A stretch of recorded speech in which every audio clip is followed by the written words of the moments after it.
Tant qu'il y aura des hommes et des femmes sensibles aux entretiens intelligents, surtout que nous sommes à Éduc Télévision, eh bien, votre chaîne vivra pour toujours, amis téléspectateurs. Merci en tout cas de votre fidélité. Nous avons le redoutable privilège dans cet entretien combien fusionnel de recevoir sur ce beau plateau le secrétaire général AI du ministère de l'Éducation nationale et Nouvelle Citoyenneté, M. Mathieu Mukenge, qui aura donc le privilège aussi de nous faire bercer par sa verdure oratoire sur cette grande question de réforme. Eh bien, la grande réforme, ça sera en tout cas étalé sur cet entretien. Bonjour, monsieur le secrétaire. Nous avons le privilège de vous recevoir sur ce plateau. Bonjour, monsieur les journalistes. Comment vous sentez ce matin? Merci de m'avoir invité sur votre plateau. Vous vous sentez comment ce matin?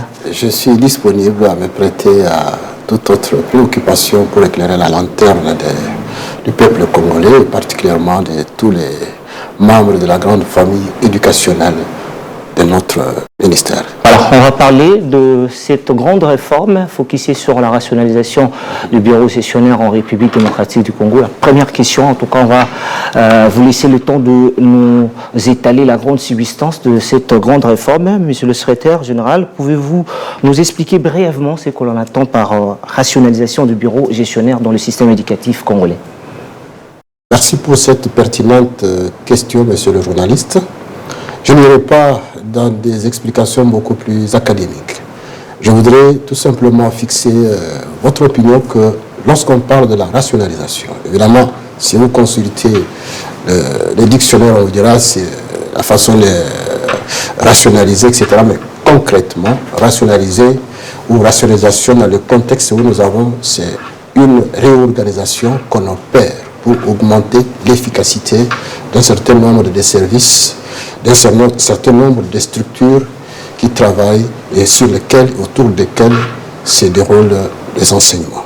Et bien, la grande famille éducative, restez bien accrochés puisque ceux qui vont rater la suite vont rater le plus beau cadeau qu'Éduc Télévision soit capable de donner à ses nombreux téléspectateurs. Quelles sont maintenant les principales raisons qui ont motivé le ministère à engager ce processus de rationalisation? Oui, c'est une grande question, mais je voudrais que, de manière résumée, qu'on retienne ceci. La première chose que nous devons avoir omniprésent à l'esprit, c'est que l'école est au cœur de la nation. Pourquoi? Parce que c'est dans la classe que se joue l'avenir de notre pays. Ça, c'est la plus grande raison. Et autour de cette école qui fonctionne, il y a une série de services, de structures. Ici, au niveau central, au niveau provincial, au niveau local, tout ce qu'il y a comme structure travaille en appui à l'école. Voilà la première grande raison qui me permet d'entrer dans la suite de la matière. Vous voulez savoir pourquoi cette réforme, pourquoi cette réorganisation? On peut d'ailleurs ajouter s'il y a une contrainte budgétaire et un souci d'efficacité ou tout ce que vous pouvez dire, mais retenez qu'il y a un grand souci. J'ai commencé par dire que l'école est au cœur de la nation, parce que quand ça ne marche pas, dans le processus qui fait fonctionner les écoles, il n'y aura pas de résultats attendus. Et donc, cela me permet de vous dire qu'il s'est fait un diagnostic, un constat qui a été fait. Autour des établissements d'enseignement que nous appelons les écoles, il y a des structures qui travaillent jour et nuit, il y a des experts dedans. Le constat qui était fait était que depuis plusieurs années, ces structures qui ont un nom connu au sein de notre sous-système, qu'on appelle les bureaux gestionnaires. Beaucoup de bureaux gestionnaires ont été créés. Créés dans la suite, ça ne s'est pas fait en un seul jour. Il y a toute une série d'années, il y a eu succession de responsables qui ont créé des bureaux gestionnaires sans planification rigoureuse, sans même respecter un certain nombre de normes qui pouvaient permettre que ces structures créées puissent être efficaces. C'était un premier constat qui n'est pas un constat à négliger dans la mesure où, par le fait que tous ces bureaux n'ont pas été créés sur base de normes, et des normes qui devaient faire produire un travail ou atteindre les résultats dès lors que ces normes n'ont pas été respectées. Le système éducatif ou le sous-secteur de l'éducation nationale de la citoyenneté a des problèmes de fonctionner en grand régime pour pouvoir atteindre les objectifs qu'on lui a assignés, pour avoir réalisé ce qui est connu de tous in fine, que le produit qui sort de notre système éducatif, donc les enfants qui sortent de notre système, soient des enfants à la hauteur des enjeux d'un si grand pays comme le nôtre. Est-ce qu'on peut comprendre, en vous attendant parler, c'est une remise en question ou tabula rasa, simplement? Non, non, on ne peut pas parler de table rase. Je n'ai pas encore fini à vous expliquer d'abord comment et ce qui a motivé cette réforme. J'ai parlé d'abord de la multitude des bureaux gestionnaires qui ont été mis en place sans respecter une planification rigoureuse ou sans des normes objectives, ou objectives, voulais-je dire. Mais il y a aussi le contexte. Si vous avez suivi bien le chef de l'État, quand il a mis le cap sur la mise en œuvre de la gratuité, à son deuxième mandat au début, il a dit, effectivement, le constat est connu de tout le monde, la mise en œuvre de la gratuité est au rendez-vous. Mais lui, il a dit, il faut maintenant pérenniser. Il faut consolider les acquis de la gratuité. Mais pour pouvoir pérenniser, il faut qu'on travaille dans un contexte, dans un système qui est apte, qui supporte. Le système actuel que nous avons aujourd'hui accuse de faiblesse. Voilà les raisons pour lesquelles il faut aller vers la réforme. Cette réforme de la rationalisation des bureaux gestionnaires. Vous avez tout à l'heure évoqué quel aspect, je l'ai perdu de vue, la deuxième préoccupation que vous avez tentée. Oui, justement, on parlait, est-ce qu'il y a un souci budgétaire ou un souci d'efficacité ou d'autres défis en dehors de tout ce que vous avez évoqué? Il n'y a pas que le problème des soucis ou de difficultés budgétaires. Lorsqu'on a recruté, avant même de recruter, on a créé, sans respect des normes objectives, sans planification. Lorsque vous posez des actes sans avoir au préalable planifié, vous naviguez à vue. Et là, vous êtes emporté à tout vent. Et donc, la multitude de ces bureaux mis en place, créés de manière quelconque, a engendré d'abord des effectifs pléthoriques. Je peux vous donner un exemple. Nous sommes au niveau central. Le cadre organique de ce ministère prévoyait 930 personnes. Aujourd'hui, nous sommes à plus de 4000. C'est déjà un dysfonctionnement. Voilà. Lorsqu'on a créé, sans avoir eu à planifier de manière rigoureuse, on est déjà à ce problème. Et cela s'est répercuté au niveau des provinces, au niveau local. Et donc, un État sérieux, un gouvernement responsable ne peut pas laisser les choses aller de cette manière au moment où on attend beaucoup de l'école. Et donc, c'est une réforme que nous voulons, qui repose sur deux grands axes. Ça va se dérouler de manière progressive et encadrée. Parlant des hommes, tout ce qu'il y aura comme pléthore, on ne va pas se réveiller comme le matin, on prend un bâton, on chasse. Non, il faut éviter cela. La réforme est un processus. Retenez que la majorité des humains, comme vous et moi, de par notre nature, l'homme n'aime pas le changement. Or, la réforme est un changement dans le sens de réorganiser, changement dans le sens d'augmenter l'efficacité, d'atteindre des résultats. C'est un changement positif.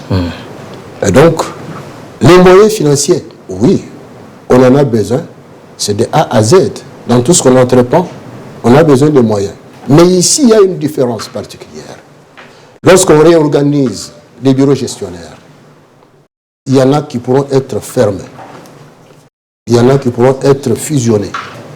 Il y en a qui pourront être carrément maintenus. Le fruit de ce qui a été supprimé, tout ce personnel, tous ces services qui fonctionnaient, fonctionnent avec des moyens humains des moyens financiers, des moyens techniques.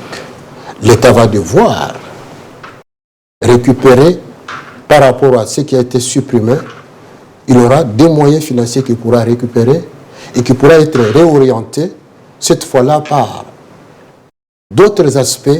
Si vous vous référez à notre stratégie sectorielle, il y a l'accès, il y a la qualité, il y a la gouvernance. Ce qu'on a récupéré du côté des bureaux gestionnaires supprimés, ça va nous permettre maintenant d'orienter vers l'amélioration de la qualité des apprentissages. Nous y reviendrons. On voudrait un peu rester sur les dysfonctionnements que vous avez constatés en dehors de tout ce que vous avez évoqué. Quels sont les principaux dysfonctionnements constatés, en tout cas, observés dans la configuration actuelle du bureau gestionnaire? Je venais de le dire tout à l'heure, peut-être que vous... En dehors de tout ce que vous avez évoqué, est-ce qu'il y a d'autres dysfonctionnements? Il y en a toute une série. Nous n'avons pas beaucoup de temps d'aller dans les détails pour aller décortiquer un à un. Je voudrais parler d'abord de pléthore d'effectifs. Mais il y a aussi un problème de moyens financiers.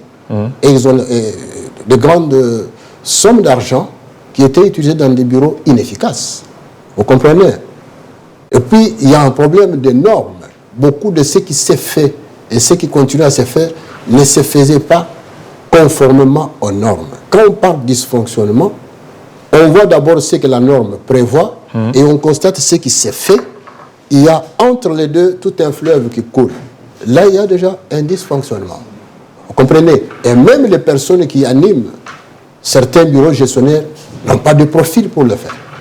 Ça sera un grand travail. C'est un dysfonctionnement. C'est un grand travail. C'est un travail de titan qui doit être fait et de manière beaucoup plus réfléchie. Alors, comment le ministère prévoit-il de gérer la réaffectation de personnel, résistance éventuelle ou également les inquiétudes exprimées par le syndicat et le responsable du bureau concerné? Comment le ministère va-t-il s'y mettre? Mais je pense, permettez-moi de vous... Nous avons parlé d'abord de la pertinence de cette réforme. Oui. Je vous ai fait voir ce qu'on vise, in fine. Ce que vous dites m'envoie tout de suite à vous faire un petit mot au niveau de la mise en œuvre même de cette réforme. Cette mise en œuvre se fera de manière, comme je l'ai dit, progressive et encadrée, mais il y a des niveaux. Au niveau national, nous avons d'abord une commission interministérielle de rationalisation des bureaux gestionnaires. Il y a un comité technique, national de rationalisation au niveau de l'administration ici, ainsi que le comité technique provincial de rationalisation au niveau des provinces. Au niveau de la commission interministérielle, c'est une réforme. Étant donné que notre ministère ne fonctionne pas en vase clos, je vous ai parlé des normes. Nous n'allons pas parler des normes, mettre en place des normes, etc., sans associer la fonction publique.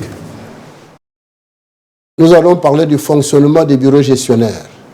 Nous n'allons pas parler de ça sans associer les budgets, sans associer les finances. Donc, c'est un comité, une commission plutôt interministérielle, déjà à ce niveau, pour plancher sur les différents aspects, tout ce qu'il y a comme exigence par rapport à la mise en œuvre efficace de notre réforme.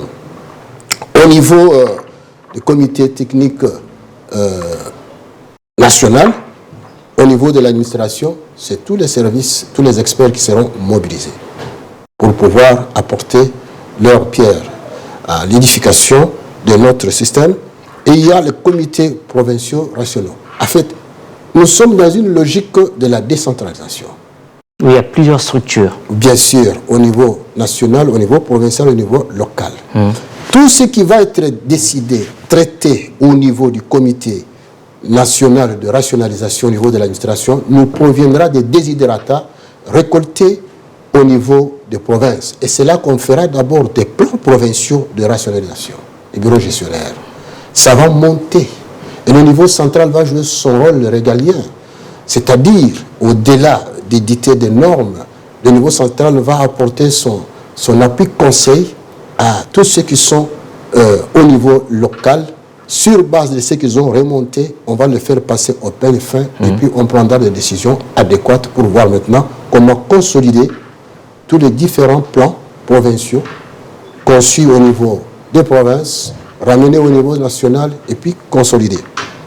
Après cela, parce que je sens que ce qui vous préoccupe plus, c'est de comment faire, où allez-vous mettre tous ceux qui étaient dans les bureaux gestionnaires.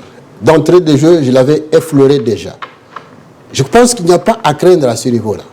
Parce que la première chose que tout le monde doit retenir, c'est qu'il n'y aura pas de licenciement massif. Non. De 900 à 4000? Là, oui, vous voyez, mais les choses, je vous ai dit que ça va se dérouler de manière progressive et encadrée. Quand on dit encadré, c'est-à-dire qu'on a eu à mettre en place des analyses et des propositions qui ne fâchent pas. Parce que la loi d'abord nous interdit de chasser de manière désordonnée des agents de l'État, des enseignants, comme tous ces personnels administratifs qui travaillent dans les bureaux gestionnaires. Ce n'est pas des gens qui vous réveillez le matin ou le foutez dehors. Non, la loi va vous rattraper. Et j'ai insisté sur les normes. Et donc, comment ça va se faire? Premier élément, nous allons procéder par l'identification de tous les cas qu'on appelle les éligibles à la retraite. Les éligibles à la retraite. Et nous y sommes déjà. Nous avons déjà commencé. Nous avons déjà commencé, si vous constatez bien, depuis un certain temps, depuis l'année passée, on a fait quelques essais. On met un certain nombre d'enseignants à la retraite et on recrute sur base d'un concours pour les remplacer. Et c'est comme cela. Ça, c'est la première approche. On met les gouvernements disponibles déjà, au fur et à mesure déjà. Vous avez observé aussi depuis quelque temps, le gouvernement est en train de mettre, en fonction des moyens à sa portée, un certain nombre de personnes qui ont rendu des loyaux services à la nation. On les met à la retraite et puis on les fait remplacer. Donc, dans tous ces bureaux gestionnaires, il y a bon nombre de cas qui doivent être mis à la retraite et on devra les mettre à la retraite de manière honorable. Ça, c'est la première chose. La deuxième, il y aura un redéploiement des autres effectifs, ceux qui sont encore dans les critériums pour continuer à rendre service à la nation, dans l'administration publique, il y aura un redéploiement. Mais ce redéploiement ne se fait pas de n'importe quelle manière. On passe par le bilan des compétences. Nous avons la grâce d'avoir beaucoup de compétences au sein de notre administration, des gens qui sont aptes et qui maîtrisent beaucoup de matières. On fait le bilan des compétences, c'est-à-dire on sait qu'au-delà de votre travail de journaliste que vous faites aujourd'hui, mais vous êtes aussi apte à gérer tout ce qu'il y a comme matière en rapport avec l'ordinateur, par exemple.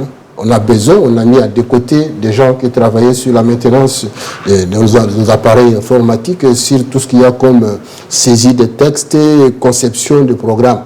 Si on le détecte dans le bilan des compétences, on vous oriente. Ce n'est pas comme un jeu de dames, on met là-bas. Non, il y a un travail méticuleux qui va être fait pour pouvoir faire ce redéploiement. Et notez que ce n'est pas aujourd'hui, ce n'est pas juste demain. Ça va se faire dans un délai de 3 ans. Après, à partir de l'année 2016, on va y aller progressivement. À la date d'aujourd'hui, tout le monde qui est dans notre système, tout le monde qui occupe ces bureaux de gestionnaires, je l'invite au calme. Ils n'ont pas besoin de s'inquiéter. Ils ne sont pas visés. Encore moins leurs services. J'en ai vu d'autres qui nous ont contactés. Non, on ne va pas. Non, au contraire, c'est d'autres qui ont peur. Moi, je suis serein, disant, nous sommes en train, avec eux, nous sommes en train de rendre service à la nation, mais nous devons y aller de manière rationnelle. Alors, quel rôle attendez-vous de partenaires techniques et financiers, notamment dans l'accompagnement technique ou financier de cette réforme? Vous avez pensé et parlé de ça tout au début, là. Nos partenaires travaillent avec nous, ce sont les partenaires du gouvernement congolais, ils apportent les moyens. Les moyens financiers qui font défaut, nous sommes dans un contexte de guerre où l'État congolais ou le gouvernement a besoin suffisamment de moyens pour faire face à ces grands défis. Les partenaires que nous avons, je peux citer le cas de la Banque mondiale qui nous a déjà aidé à amorcer le premier aspect dont je vous ai évoqué tout à l'heure, celui de mettre à la retraite et puis de remplacer par les gens recrutés. Et ce sont des opérations qui demandent de l'argent. Et un de nos partenaires, la Banque mondiale, a mis la main dans la poche. Il y a d'autres comme AFD qui le font aussi et qui nous accompagnent. De ce côté-là, il n'y a pas à s'inquiéter. Bon, justement, pour cerner cette grande réforme, ça nécessite aussi une bonne communication. Vous, par exemple, vous avez cette verdure oratoire. Est-ce que le ministère prévoit une campagne de communication ou des activités de sensibilisation de ces processus? Si oui, quelle en serait la stratégie? C'est incontournable. Nous sommes tenus de communiquer avant, pendant et après. Avant, c'est pour alerter, comme nous l'avons commencé maintenant avec vous. On doit communiquer pour alerter sur la réforme qui est déclenchée. Pendant, c'est pour accompagner toutes les étapes, tous les processus à tous les niveaux. Il y aura suffisamment de campagnes de sensibilisation, de communication avec vous, les communicateurs, avec des experts, avec des autorités et avec nos partenaires. Tout ce que j'ai dit et tout ce que nous avons planifié, nous l'avons fait avec nos partenaires à tous les niveaux. Ce n'est pas quelque chose qui est tombé comme un cheveu dans la soupe. Alors, cette réforme va mettre stop au fonctionnement du ministère ou on va continuer à fonctionner comme on est, tout en, nous continuons suivant le processus? Je l'ai dit tout à l'heure. Nous allons continuer à fonctionner. La réforme se met en place de manière progressive et encadrée. Merci. Pour éviter qu'il y ait des remous sociaux, pour éviter qu'il y ait des bagarres, qu'il y ait des plaintes et qu'il y ait des couacs. Parce que nous allons traiter chacun conformément à ce qui doit être fait par la loi. La matière est abondante, mais le temps nous est imparti. Nous sommes arrivés en tout cas à la fin de cet entretien avec vous, Monsieur le secrétaire général Mathieu Mukingi Vakina. En conclusion, quel message souhaitez-vous adresser aux enseignants, gestionnaires, partenaires, citoyens qui observent ou s'interrogent sur cette réforme? Le message, c'est que tout le monde, je l'appelle au calme, que tout le monde reste concentré à son travail, qu'il travaille avec amour, avec abnégation et dévouement, comme ils en ont toujours fait preuve. La réforme commence, il n'y a pas que cette réforme, il y en a d'autres, toute une série, ça vise de renforcer notre système, notre sous-système éducatif. Tout ce qui va être fait, c'est planifié dans les 3 ans qui viennent. Aujourd'hui, on fait la mise en place de tout ce qu'il y a à faire avant de faire quoi que ce soit. Celui qui n'a pas compris, il peut contacter, nous sommes toujours disponibles. Nous sommes toujours ouverts à tous les niveaux. Si celui qui a besoin d'un peu plus d'informations là-dessus, il n'a qu'à questionner le comité provincial qui est plus proche de lui, parce que les comités provinciaux sont entre les mains des responsables provinciaux. Même les ministres provinciaux sont impliqués et tous ceux qui sont partenaires à la base. Au niveau national, le comité technique de rationalisation, technique nationale, nous sommes là à votre service. Vous pouvez nous appeler, vous pouvez nous contacter, mais soyez rassurés, soyez convaincus que personne ne perdra son emploi. S'il peut y avoir des mouvements, c'est des mouvements de redéploiement, des mouvements de mutation, de permutation, en fonction des compétences, en fonction des capacités des uns et des autres, telles qu'on l'aura détecté avec le bilan des compétences. Vous nous rassurez que c'est une première pour une longue série? Bon, c'est ça la vie, elle est faite de changements, la vie est dynamique. Je l'ai dit en fait, merci d'y revenir encore. Je vous dis que les choses sont planifiées dans les 3 premières années qui vont suivre. Nous allons mollo mollo. Là, il faut rectifier, on va rectifier. Là, il faut renforcer, on va renforcer. Là, il faut compléter, on va compléter. Merci beaucoup, c'est un grand plaisir pour nous de vous recevoir sur ce plateau et on vous souhaite en tout cas excellente réforme, justement au grand bonheur de tous ceux qui consomment le système éducatif en République démocratique du Congo. Merci de votre fidélité, amis téléspectateurs, et vous savez donc l'option prise par Éduc Télévision est d'occuper dans l'espace médiatique congolais cette vacance criante et dérangeante dans le rendu, officialisation de faits et autres performances réalisées. Portez-vous bien.